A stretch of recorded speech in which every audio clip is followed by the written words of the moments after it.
Hello everyone. I'm K. Suresh, Assistant Professor from the Department of Management Studies, and I will be your faculty member handling this course on brand management. It gives me an immense pleasure in welcoming you all to this course on brand management. The subject that we are going to deal with is a vital part of marketing and business strategy. Today, brands are not just identifiers of products or services, but have become a strategic asset that shapes consumer perceptions, create trust, and build long-term organizational value.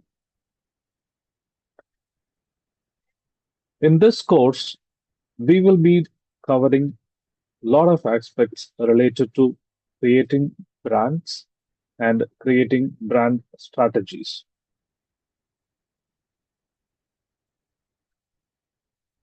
Let us talk about the agenda of the program. In today's session, we will have a basic understanding of brands, and we will also get to know what do we mean by branding. And then we will discuss on the characteristics of a brand, the various functions of branding, what are the different perspectives of branding.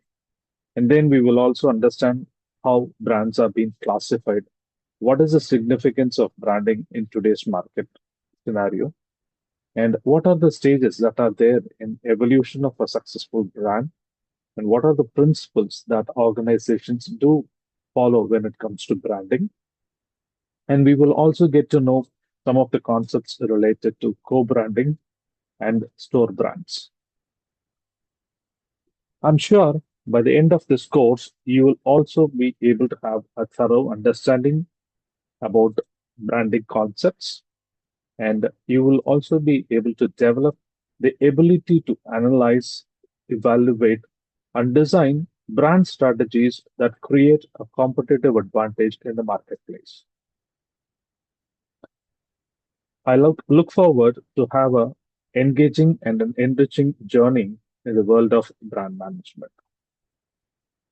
Now, let us get into the code. The first question that comes to us is that what do we mean by a brand? A brand is a unique design, sign, symbol, or words, or a combination of these employed in creating an image that identifies a product and differentiate it from its competitors. It is a simple noun in English. Okay? Now, talking about branding, branding is a verb that signifies a process.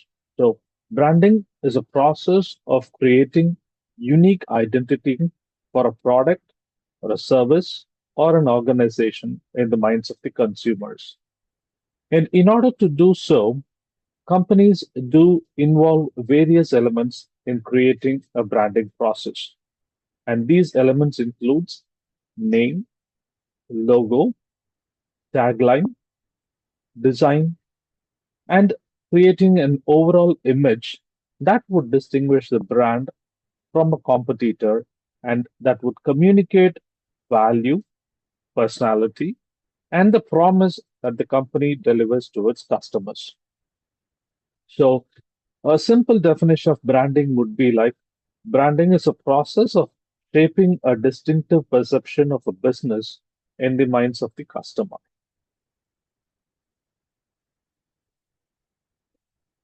Let us also look at the definition of a brand as given by the American Marketing Association. The American Marketing Association defines a brand as a name, term, sign, symbol, or design, or a combination of any of these elements that are intended to identify the goods and services of one seller or a group of sellers and to differentiate them from those of their competitors. Now, looking at the evolution, how did brands evolve? As you can see, brand is a concept that has been in history for a very, very longer period of time. When did this word or when did this concept of brand evolve? It all started, I would say, right from the ancient origins, that is before 2000 BC onwards, where our ancient ancestors were farmers and herd hunters during the Egyptian and Mesopotamian period, and in a later Greece and Rome, they would use branding or they would use symbols that would be used upon to burn on the bodies of cattle and livestock. And this would help them to literally distinguish the owners and the ownership of the cattle and livestock. And later, they also use this principle on identifying potteries, bricks, and goods in the ancient civilization that would also carry a mark on who is the producer or the maker, and in order to signal authenticity of the product. So that is how the concept of branding evolved. And then later on, during the medieval period, artisans and blacksmiths they started using unique symbols and insignias, which they used to represent as a mark of their craftsmanship. And these marks would actually help the buyers to identify the quality and the source of the product that is there available in the market. And slowly, as we move towards the Industrial Revolution during the 18th and 19th century, we could understand that we could see that companies have started using brand concepts while they started using trademarks on the packaging and labels in order to differentiate their products from that of their competitors. And as we move closer towards the modern era of branding, and that is after the World War II, branding has become more strategic in nature, where companies have started understanding that brands could be used to convey the value, the emotion, or the lifestyle. And it is not just ending up with product advertisements alone. And in the 21st century, where we are right now in the digital age of branding, today companies have grown beyond logos and slogans. Branding as a concept has started creating experiences and trying to build a relationship and gain a long-term trust with the customer. So brands has evolved from being a product driven to customer driven. And this concept is constantly evolving. And that is how successful brands now focus on authenticity, purpose, and social responsibility alongside the products that they produce. Now, let us try to understand what are the characteristics of a brand. A brand offers distinct identity, whereby it creates a unique identity for the product or the manufacturer through its name, the logo, the color scheme that is being used, the typography, and the tone of voice in the message. And a brand also offers consistency. If you look at strong brands maintain consistency across all their communications in all the platforms. This includes packaging, communication, and service delivery. Brands also create an emotional connection. Often we could see that brands would evoke emotions, which leads to a stronger customer loyalty and trust. Brands do offer value proposition, wherein we mean that brands do offer specific value and benefits to the customers. It could be both functional and emotional. Brands also offer differentiation that would help the customer to clearly identify a company's product and differentiate it from that of the competitors. Brands also add equity to the company. The added value of a brand name gives to a product. And we could also measure this in terms of awareness, loyalty, perceived quality, and brand associations. Brands are also about customer perceptions. Perceptions lives in the minds of the consumer, and brands help to build customer experiences and perceptions. Brand also offers a legal protection.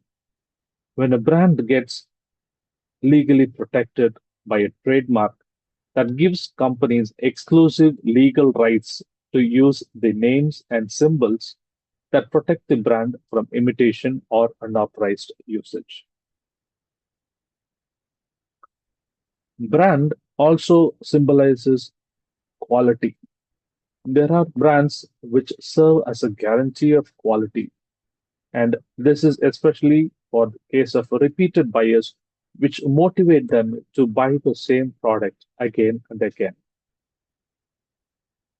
And a brand is not very static, it is evolving in nature. Brands are very dynamic and they evolve over a period of time. And that is in response to the changes in the market trends, competition, or in terms of consumer behavior. What we see here on the screen is the evolution of the Coca Cola brand. If you look at how the brand logo has evolved over a period of more than 100 years, it all started in the year 1886. And if you see that, the way that branding has been applied in the logo has significantly changed over a period of time.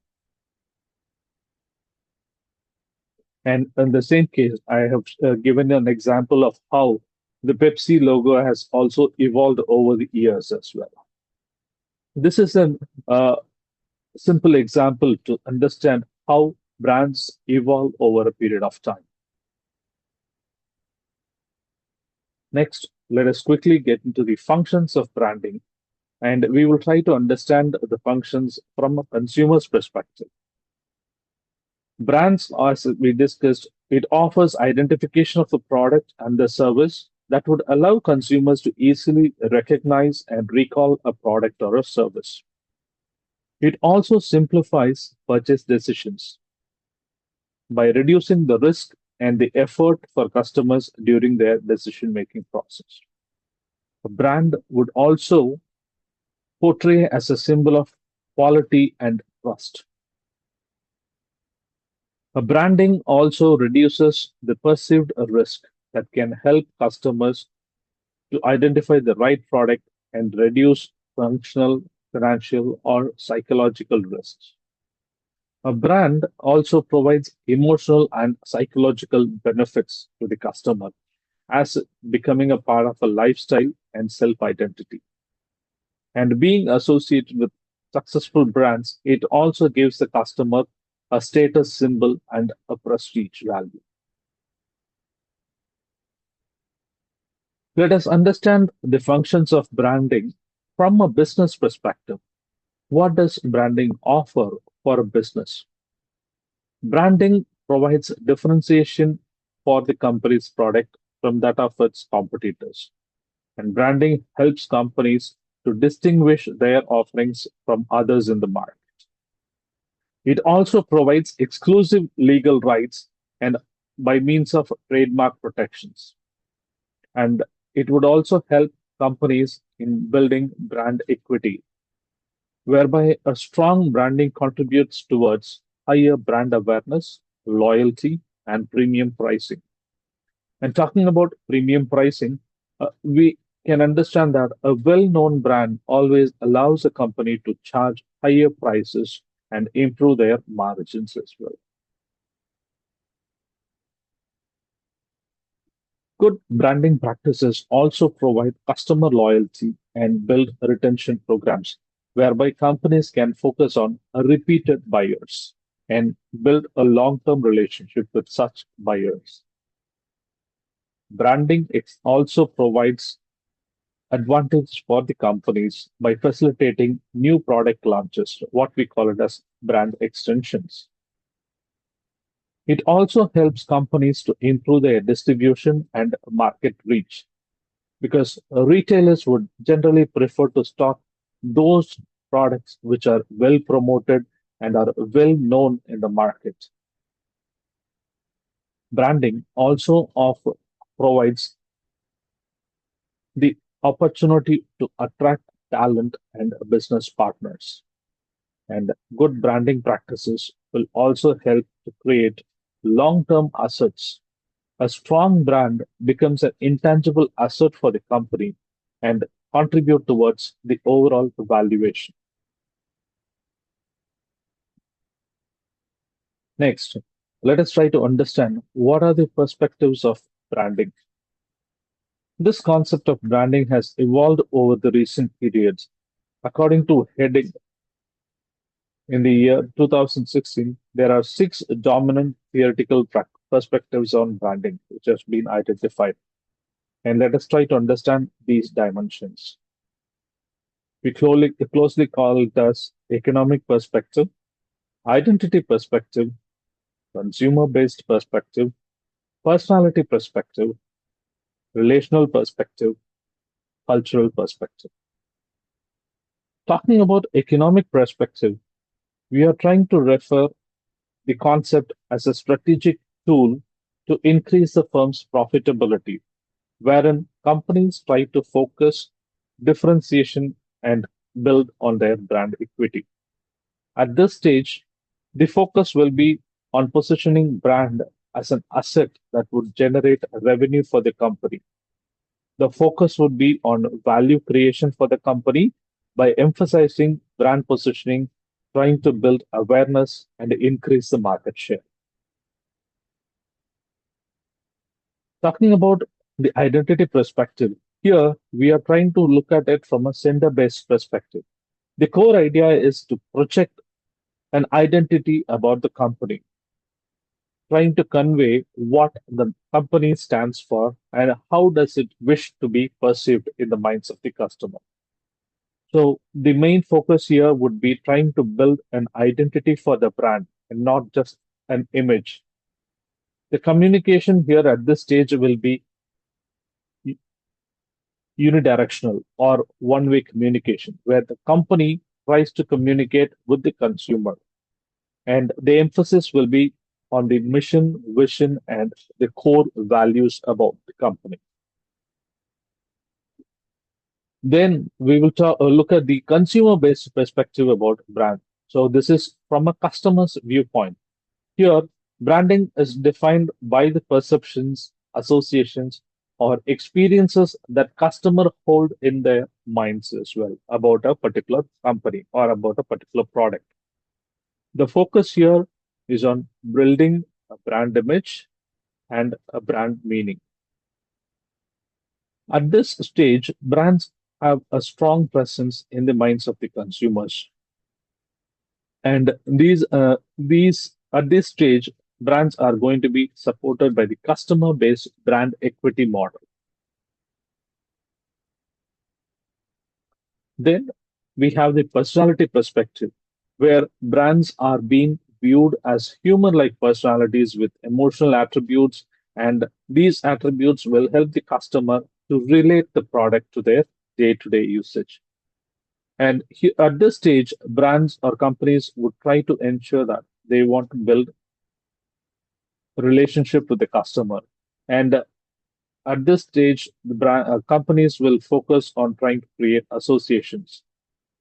Brands will have traits like sincerity, excitement, ruggedness, etc., which they want to associate with their product offering. Thereby, companies or brands try to build an emotional connection with their customers. From a relational perspective point of view, branding is considered to be an ongoing relationship where the brand tries to build a long lasting relationship between the company and the customer. So, branding happens as a co created activity through interaction. And the focus here will be on customer engagement, building loyalty, and having a dialogue with the consumer. So the communication here is basically two-way communication that happens between the brand and the consumer. And this happens through various efforts like having a customer service, a social media handle, where the company tries to communicate and also tries to get communication from the consumers and having a strong customer relationship management scenario.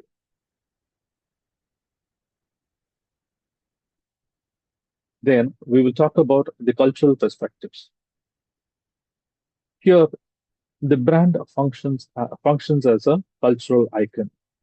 What's the core idea? The core idea here is that brands start functioning as a part of the culture and society. They start reflecting, reinforcing, or sometimes challenging the cultural values as well.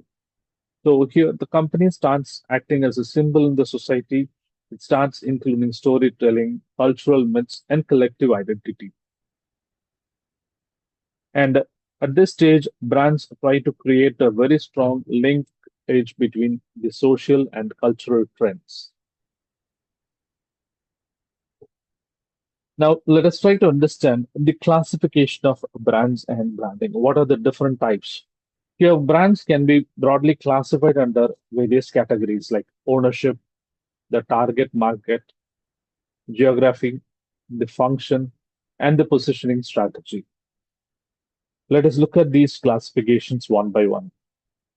Based on ownership, looking at it, we can see that there are two broad classifications of brand based on the ownership. One is the brand manufacturer brand, what we call it as a national brand. Here, the ownership is of the brand is often being held by the promoter or the manufacturer itself. So the manufacturer and the owner of the brand are going to be the same. And the aim here is to have a wider market coverage and gain a recognition and have a strong brand equity that has been built and the product or the brand gets widely advertised across the market. And some examples here could be Amul, which is known for its dairy products, brands like Tata Steel, Hero Motocorp, and Asian Paints. Then we also have the private brands, which are retailer or the store brands. These brands are often owned by a retailer or a wholesaler, and they are not essentially the manufacturers of the product. So these products are being manufactured by a third party, but these products are being marketed by a retailer or a wholesaler under their label.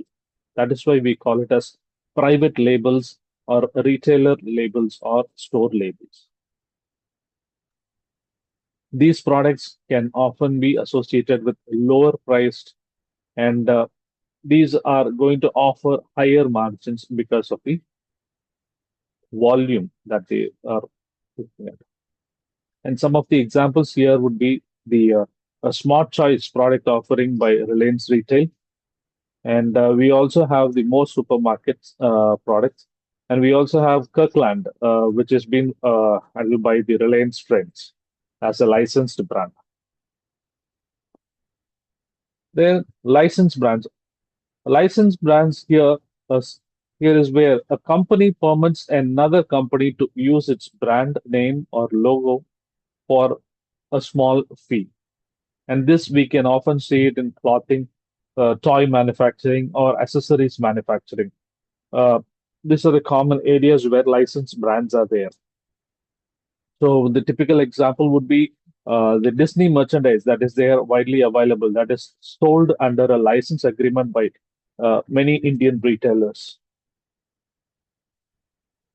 And then we have co-branding or co-brands, where two or more brands combine to leverage the value of each other and try to provide their offering to the market. So in India, we have the Tata Starbucks, which happens to be a co-branding venture between Tata Global Beverages and Starbucks. And we also have the Airtel Payments Bank, where Airtel works along with Kotak Mahindra Bank, trying to offer payment services. The next classification would be uh, classification of branding based on market segment or the target audience. Here we have consumer brands. These are exclusively products or services that are targeted at a single or an individual customer for a personal use. So the products that are there available at our supermarkets, which includes like products like Parachute, Maggie, Surf Excel, etc. Then we have the industrial brands. These are products meant for businesses or for industrial usage and are often sold in bulk quantities. So brands like Bosch, L&T Switchgears, Bharat Heavy Electricals Limited, these are all, we call it as industrial brands. And based on geography, we can classify brands accordingly as local brands, regional brands, national brands, international or global brands. Local brands are those products which operate in a specific region or a city with a strong local identity. And some of the examples would include Arvin, the Arvin milk that is there available in Tamil Nadu, and the Nandini milk products that are there marketed by the Karnataka Milk Federation. And in the beverages segment, we have brands like Kalimark, Bavento, which are offering carbonated drinks in the Tamil Nadu market. Then we have regional brands where these brands operate in a very wider state or in a multi-state region, but it is not available in pan India. Say, for example, here in South India, we have this Ujala brand, which has been used for as a cloth whitening agent, which has been marketed by Jyoti Labs, which is a product which is used in every household in the South Indian region. And then we have the national brand, which are available and that are recognized throughout the country. And the brands like Dabur, Tata Tea, Flipkart, LIC, these are all brands that are known across the country. And then we have international or global brands, where these brands have a cross-border presence and often that are being very standardized in the terms of their branding. So companies like Mahindra, Wipro, Zomato, Infosys, these are all brands that we can use as examples for international brands. Then we talk about classifications of branding based on the product strategy. Here we classify brands as individual brands and family brands. Individual brands are those brands where the product has got a distinctive brand name, and even though if they have been owned by the same company. So examples here would be like products like Dove, Lux, Lifebuoy, Rin. These are all products that are being owned by Hindustan Unilever Limited. And each of these products are independently positioned in the market. And then we have the family or the umbrella brand, where one brand name covers a group of related products. And the famous example here would be the Tata Group, where Tata is a brand name and that is associated with many companies like Tata Motors, Tata Salt, Tata Consultancy Services. And we also have the Godrej Group, where Godrej has got different business lines like Interior, Godrej Appliances Private Limited, and Godrej Agrobert. And then the next classification would be classification of brands based on the pricing strategy, where we commonly classify under three broad categories as premium brands, which focuses on high quality and prestige, and these products are positioned at a very higher price because of their exclusivity. So the examples could be like Titan has got this separate range called the Titan Edge, and Royal Enfield, Tanishq. These are all considered to be as premium brands. And then we also have the value for money brands, where products are being provided at a reliable quality and at a affordable prices.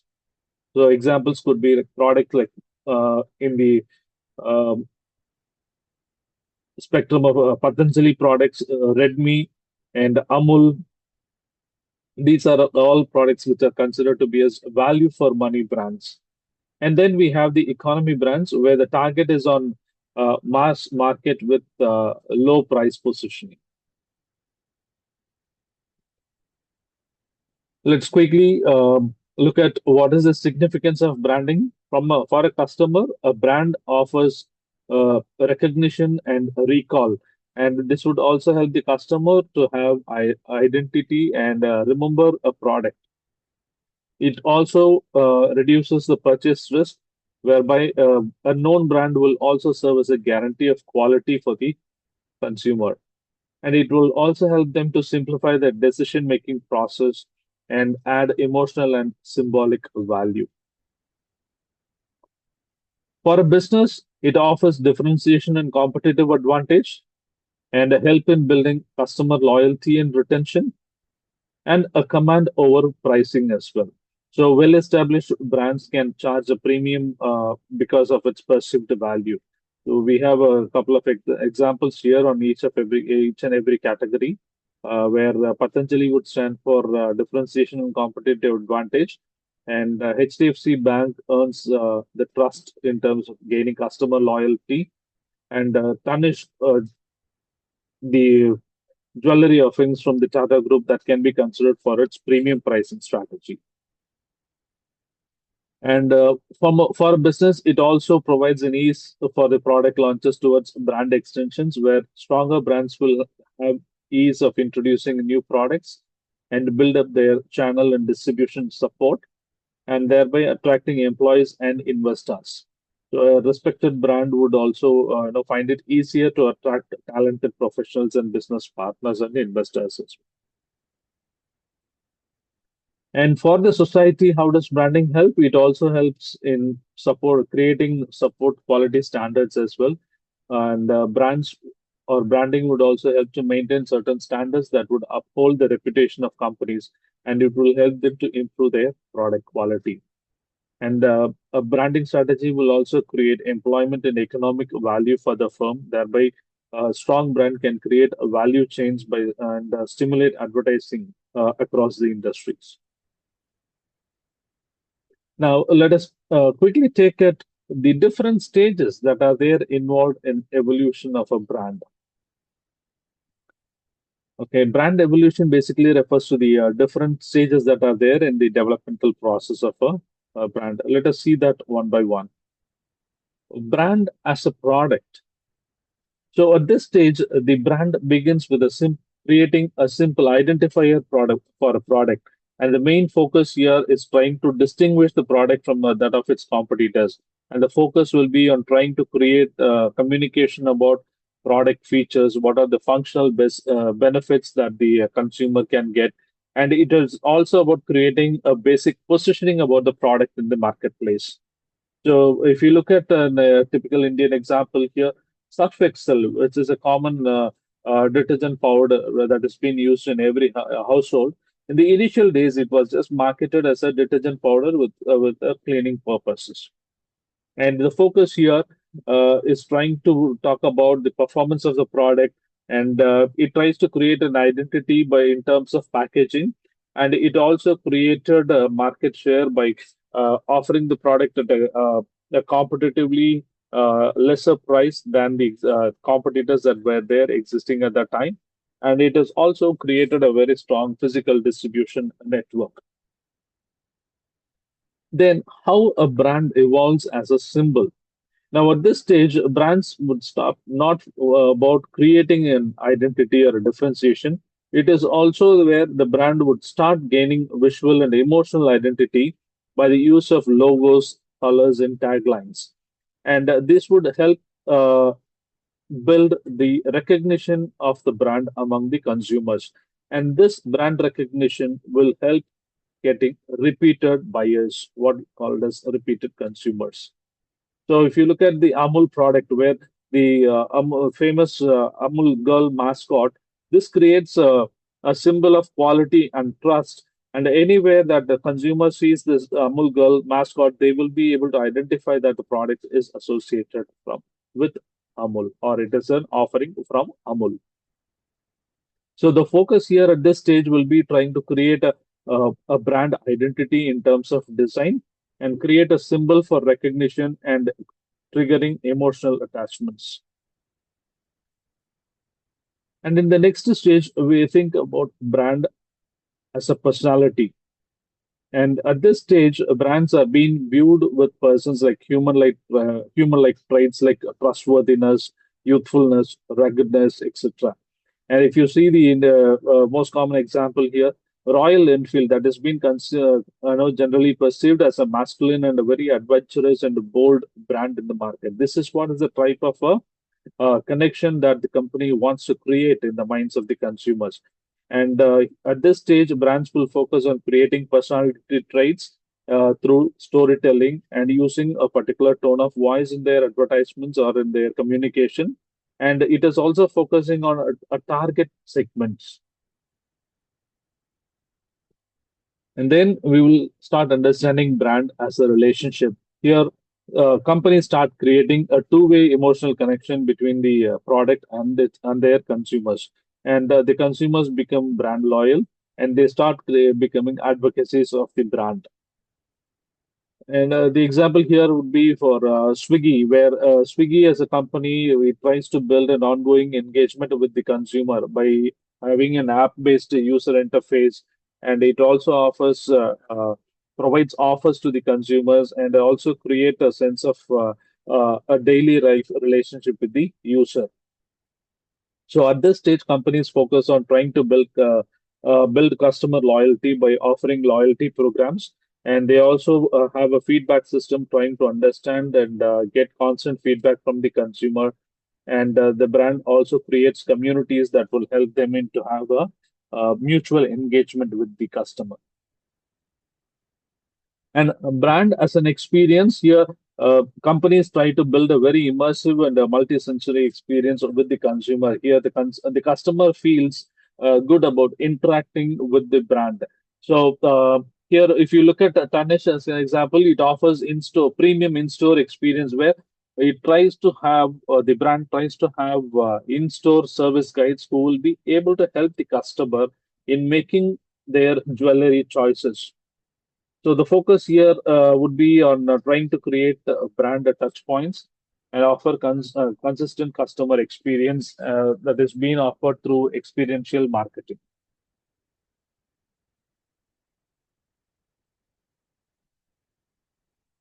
And last but not least, we will also see how a brand can be considered as an asset. As an asset, the brand becomes more valuable and an intangible asset that will help the company by contributing in terms of financial performance and build shareholders' value. And it provides brand equity by offering premium pricing and a competitive advantage. So the example here is Tata. The brand is not just about a product or a service. It has created a sense of trust in the national brand, and the brand also has cross industry influence and a strong brand equity. So the main focus here at this stage is that companies will try to increase their brand valuation and brand equity, and they would start seeing brand as a strategic from a strategic front. And let us see what are the basic principles of branding here. There are four important principles that all companies or brand managers should look at when they are trying to create successful brands. The first and foremost is clarity, trying to create a clear idea and have a simple message by which you are trying to communicate to your consumer. And then consistency, trying to send a consistent message that would create a big breakthrough in terms of communication with your consumer. Then we have credibility. So the idea that you are trying to put forward to your consumer, it should be credible in the consumer's minds, and then your brand should be highly competitive. The idea needs a competitive edge when compared to your competitors. And these are the four common principles of branding. So, as I said, consistency here talks about trying to deliver a uniform brand message in terms of tone, visual, and experiences. And this would help the brand in trying to reinforce and create a brand identity, thereby building consumer trust and reliability. And that would help in preventing confusion in the marketplace. And by clarity here, we mean that no, that there has to be a clear message about the brand's purpose, value, the target audience, and the value proposition that is to be clearly communicated.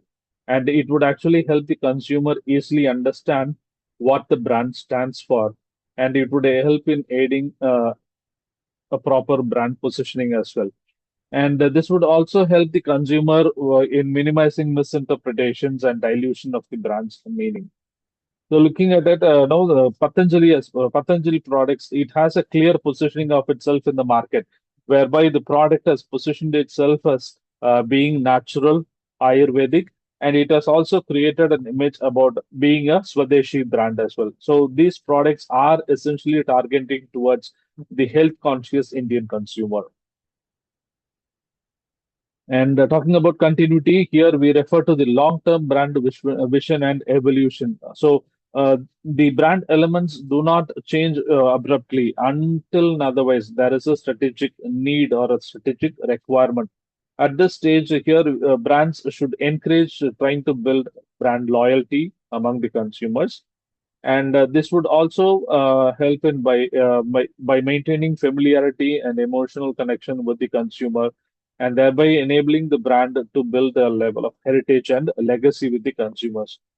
And a typical example, again, Tata Group has created a legacy of trust and ethics over a period of more than 115 years of its right from its inception of business. And when we talk about competitiveness, this is about how brands are, how frequently do we see a brand, or how frequently do we hear and remember about the brand in the marketplace, and what we commonly call it as the top of mind awareness among the consumers. So you should be able to see the brand across everywhere in the marketplace, and this would actually help the brand in trying to increase the brand recall and engagement with the consumer, and that would also help driving towards consumer preferences during sales. And the example here, if you look at Flipkart, no, Flipkart, we all know that it runs its billion-dollar sales. At the time of during running the sales, you would see Flipkart advertisements that are being put up and across in all channels that are possible, be it in social media, be it in television advertisement, be it in newspaper advertisements. You would see the brand advertising heavily, trying to build the competitive situation across the competitive players in that particular segment. So what we see here is a small differentiation about what are the basic principles of branding and the typical examples of each and every principle here. And then we will talk about co-branding. Here, what do we mean by co-branding? This is again a brand partnership wherein companies try to get into a strategic alliance, trying to create in order to create a marketing and a branding approach where two or more brands collaborate and they try to create a joint product or a service, and thereby combining their brand equity, strength, and target audiences. The main objective of co-branding is to try to leverage the reputation, the market presence, and the consumer loyalty of both the brands. And what are the key characteristics here for co-branding? This provides a combined strength of more two or more brands, and that could also help in the companies trying to enter new markets or trying to get into new customer segments. And it also provides the strategic alignment for brand values and positioning as well. Talking about the different types of co-branding here, the first classification is being ingredient co-branding, where one brand is being used as an ingredient in another product. A common example would be if you take computers today, laptops and desktop computers. We have this Intel Inside campaign where brands like Dell or Lenovo or HP, they have this Intel Inside branding that will be there in all their products, which means that they project this brand in such a way that they are associated with another company called Intel, which is known for its processing capacity. Okay, so that is considered to be an ingredient-based co-branding. Another example would be having the Cadbury flavored Bonvita, and know,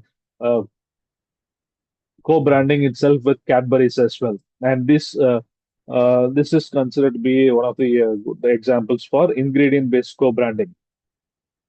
Then we have joint venture co-branding, where two brands jointly create a new product or a service. A typical example would be Hero Honda, where these two companies, before they created a joint venture between Hero India and Honda Corporation in the Japan.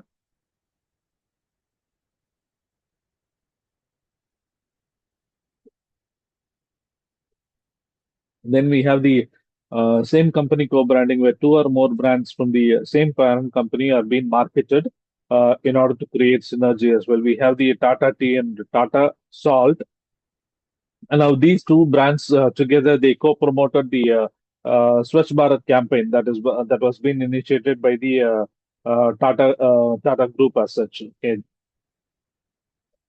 Then we have national and local co-branding. Here you have a national or an international brand that would collaborate with a local brand for in order to have market penetration and credibility in the region. So in the initial days, Domino's Pizza, when it introduced the cheese burst variant of the pizzas, they started collaborating with Amul for using Amul cheese in their Indian menu as well. Then we have the promotional and sponsorship co-branding, where two or more brands collaborate for a limited period of time, offering which is being for events, contests, or for campaigns as well. So, a typical example during the IPL season, you may see that Paytm and BookMyShow offering cashbacks for ticket bookings that are during the IPL season. What are the objectives here for co-branding? One is to try to create, combine the resources and expertise of both the companies, and thereby they will be able to leverage their marketing efforts and trying to build brand credibility and trust.